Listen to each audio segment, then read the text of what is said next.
तौबा ड्रामा के आने वाले एपिसोड में आप देखेंगे कि शानी सिद्दीकी साहब को कहता है कि मैं तो शादी के लिए राज़ी हो चुका हूँ, लेकिन आपकी बेटी इस शादी के लिए नहीं मान रही।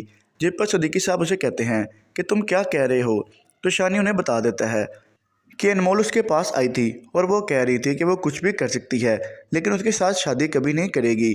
तो सिद्दीकी साहब उसे कह देते हैं कि शानी, तुम्हें परेशान होने की कोई ज़रूरत नहीं है, मैं अनमोल को समझाऊंगा। अब दूसरे सीन में आप देखेंगे कि शानी की माँ अबीरा की माँ को कहती है कि मैं तो अनमोल के लिए हाँ करने वाली हूँ, क्योंकि अनमोल बहुत अच्छी लड़की है।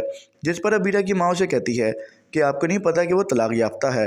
तो वो कहती है कि शानी ने मुझे सब कुछ बता दिया है कि उसके सिर्फ निकाह हुआ था और उसके बाप और उसके पप्पो की लड़ाई की वजह से उसे तलाक हो गई। अब आप मज़ीद देखेंगे कि अबीरा की माँ उसे कहती है कि शानी की शादी होने वाली है, क्या तुम्हें पछतावा नहीं होता कि तुमने शानी जैसे अच्छे लड़के को खो दिया।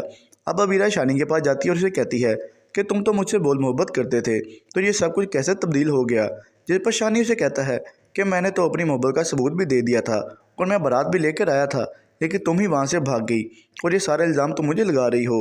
मुझे अब तुमसे कोई मोहब्बत नहीं है, मुझे बहुत नफरत है, क्योंकि तुमने मेरे साथ जो कुछ भी किया मैं कभी नहीं भूल सकूँगा।